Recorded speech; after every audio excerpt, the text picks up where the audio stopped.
तो भाई फिर से आ गया वो बॉडी बिल्डिंग के इंटरेस्टिंग अपडेट्स लेके। तो वीडियो को शुरू करने से पहले जल्दी से वीडियो को लाइक कर दीजिए, और अगर आप अपने भाई का चैनल पे नए हैं तो जल्दी से चैनल को सब्सक्राइब कर दीजिए ऐसे रेगुलर फिटनेस और बॉडी बिल्डिंग अपडेट्स के लिए।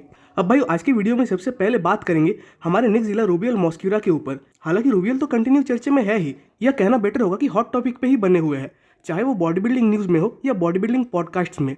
तो ऐसे ही हाल ही में मसल एंड फिटनेस के एक पॉडकास्ट में रूबियल के ऊपर बात हो रही थी, जहाँ पे स्पेशल गेस्ट बनकर आए थे हमारे म्यूटेंट निक वॉकर। तो उसी पॉडकास्ट में निक वॉकर ने एक बात के ड्यूरिंग साफ ये कह दिया कि अगर रूबियल और क्रिजो के बीच 10 बार भी कंपटीशन होगा तो रूबियल यानी निक जिला उसको जीत जाएंगे। इवन उसके लिए रूबियल मॉस्क्यूरा को ज़्यादा शार्प और कंडीशन आने की भी कोई ज़रूरत नहीं है।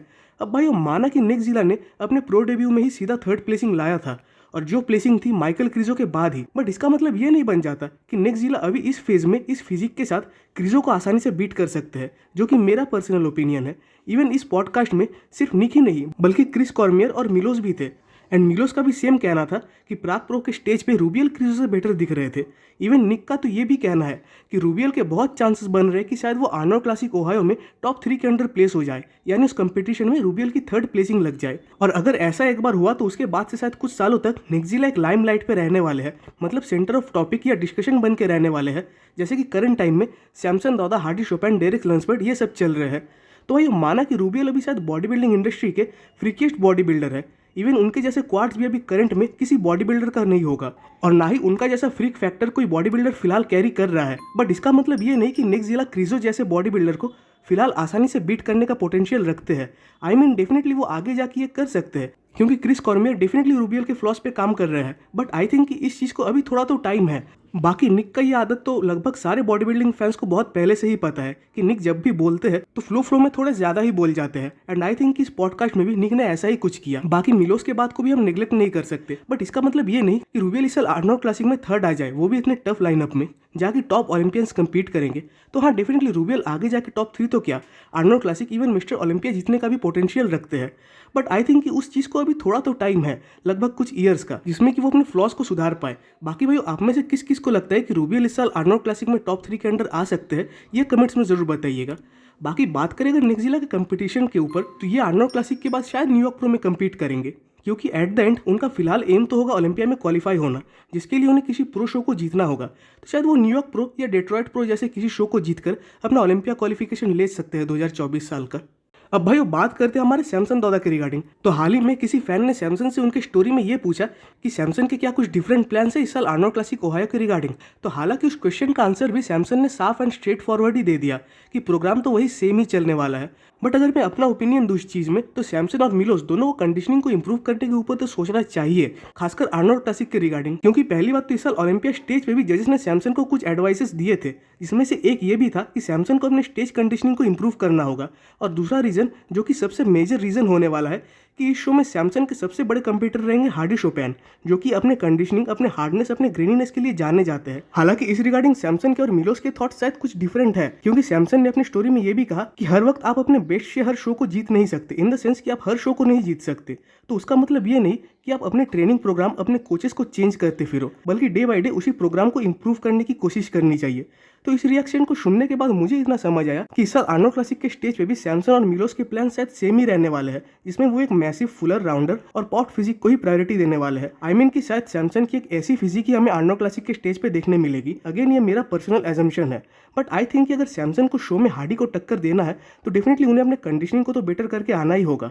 बाकी भाई आप में से कौन कौन इस चीज़ को मानते हो कि सैमसन एक फुलर और राउंडर फिजिक के साथ हार्डी को बीट कर सकते हैं, वो कमेंट्स में जरूर बताइएगा।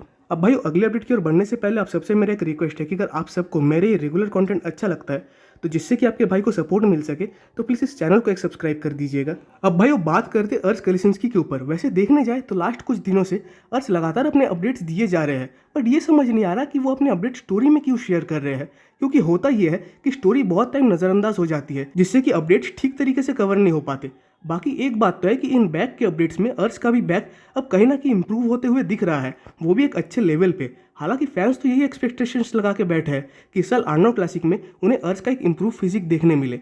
बाकी जो साफ बात है कि इस शो में अर्श के सबसे बड़े कंपीटर रहने वाले हैं रेमन डिनो। बट वहीं रेमन की एक खास चीज़ है कि वो अपने अपडेट्स बहुत ही रेयरली शेयर किया करते हैं। इवन शायद से ओलंपिया के बाद हमने रेमन की तरफ से कोई खास अपडेट अभी तक नहीं देखा है।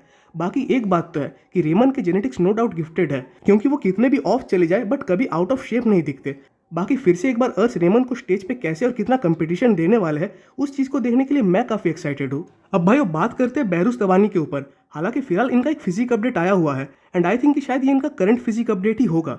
बट अगेन इनके ऊपर जब भी बात करता हूँ तो मुझे पर्सनली इनके लिए काफ़ी ज़्यादा बुरा फील होता है, क्योंकि 2023 वो साल है जिसको लेकर ये लगातार 2 साल ओलंपिया से बाहर रहे, इवन ओलंपिया क्वालिफाइड होने के बावजूद। अब बहुतों का मानना है कि इसमें कुछ पॉलिटिक्स है और बहुत लोग ये भी कह रहे थे कि स्टेट सिक्योरिटीज़ का मैटर सामने आ रहा था, इन द सेंस कि यूएसए सिक्योरिटीज़ इसको अलाउ नहीं कर रही थी। खैर ये पूरा एक डिफरेंट टॉपिक है एंड मैंने इसके ऊपर भी बात की थी अपने एक प्रीवियस वीडियो में, वो भी बहुत पहले। इवन ये चीज़ बस इन्हें ही नहीं बल्कि पास्ट में हमारे हार्डी शोपैन को भी फेस करनी पड़ी थी। बट बात करें अगर बेहरूस के इस फिजिक अपडेट के रिगार्डिंग, तो इससे कहीं ना कहीं हमें ये हिंट मिलता है कि शायद बेहरूस फिर से किसी शो की प्रेप में लगे हुए हैं। हालांकि इस साल रोमानिया प्रो में बेहरूस सेकंड आए थे एंड नो डाउट अगर सैमसन उस शो में ना रहे थे तो वो अब तक ओलंपिया का क्वालिफिकेशन ले भी लेते। इवन बेहरूस अगर प्राग प्रो में भी कम्पीट करते तो आई थिंक कि वो फिर से सेकंड प्लेस पे तो आ ही जाते। तो अभी अगर इनके नेक्स्ट कंपटीशन के रिगार्डिंग बात करें तो मुझे बहुत ज़्यादा चांसेस दिखते हैं कि शायद ये अप्रैल में होने वाले आर्नोल्ड क्लासिक साउथ अमेरिका यानी आर्नोल्ड क्लासिक ब्राजील में अपने टाइटल को डिफेंड करने आए। हालांकि उस शो में शायद राफेल ब्रांडो, हॉर्स एमडी, जस्टिन रॉड्रिगस के कम्पीट करने के भी चांसेस बनते हैं। साथ ही साथ गुड विटो ने तो अनाउंस ही कर दिया कि वो इस शो में कम्पीट करेंगे। तो आई थिंक कि बेहरूस अगर इस शो में कम्पीट करेंगे तो टाइटल डिफेंड करना इस बार उनके लिए इतना भी आसान नहीं होने वाला। बाकी बाई चांस अगर वो इस शो को जीत ना भी पाए तो उनके अंडर पोटेंशियल है कि वो किसी भी और शो को जीतकर ओलंपिया क्वालिफिकेशन तो ले ही लेंगे। बट वही सेम सवाल फिर से आके खड़ा हो जाता है कि क्या इस बार भी क्वालिफाई होने के बावजूद उन्हें सेम चीज़ें फेस करनी पड़ेगी या शायद इस बार उन्हें यूएसए का वीज़ा मिल जाएगा। अब भाई आज की लास्ट अपडेट है जस्टिन रॉड्रिगस के ऊपर। तो खैर ये कम्पीट करने वाले अपने करियर के थर्ड आर्नोल्ड क्लासिक में, जिसके रिगार्डिंग इनका एक काइंड ऑफ फिजिक अपडेट आया हुआ है।